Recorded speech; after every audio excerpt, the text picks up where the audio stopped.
Kim. Hi. For those of you who don't know me, my name is Rachel.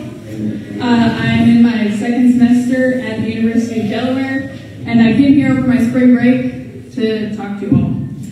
So, here I am. So our first passage, obviously, we just talked about it. We have Jesus, and he's with his disciples, and he hears of Lazarus' death, so he takes his disciples and they go to Bethany, and they meet Mary and Martha, and Mary and Martha are like, Jesus, if you were here, Lazarus wouldn't have died. And he says, don't worry, he'll live again. He commands Lazarus to come out of the tomb, and he does, and everything's great. Also, if you were here on Sunday, we also read about Ezekiel. He's in the valley of dry bones, and God asks him, can these bones live? And Ezekiel basically says, heck if I know, man, like, I don't know. And so God tells him prophecy to the bones, and they will come back to life. And he does, and then the bones come back to life, and he's got this army of people who've been raised from the dead. So our question for this week is the same question that God asks Ezekiel. He says, can these bones live?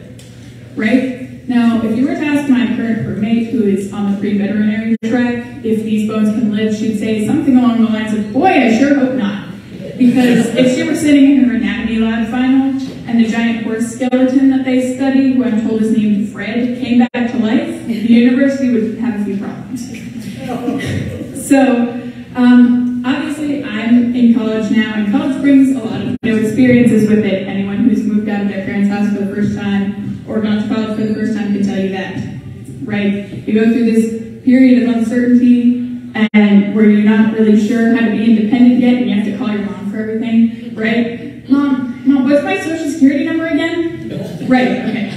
Mom, do I wash my laundry in hot or cold water? Okay. Mom, how did we get this vacuum to work? No, yes, I plugged it in. No, it's just not. Oh, there we go. Okay, thanks. So, we've got this uncertainty. College also brings a lot of new, exciting experiences, right?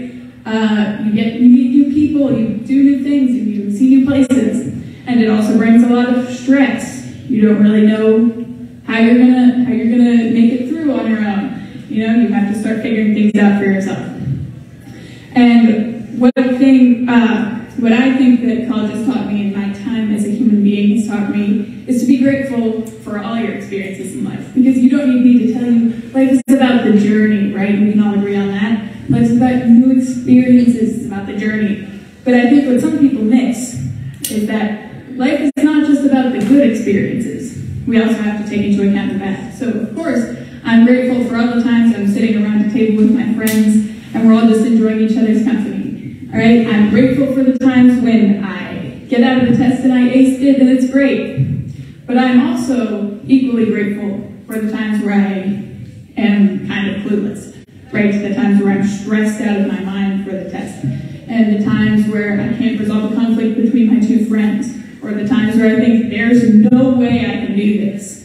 Because although they kind of suck while you're in them, all of you have had those types of experiences, they're really important because they teach us emotional depth and spiritual enrichment, and they teach us how to approach the problem the next time.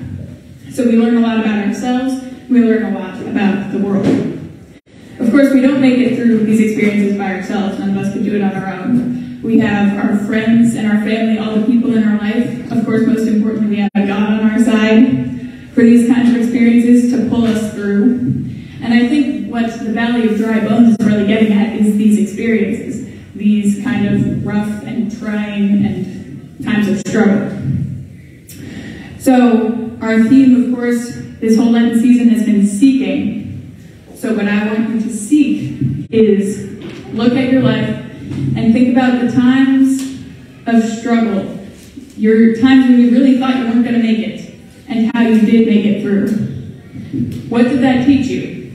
How are you different now than you were before? And would you be this person today without those experiences?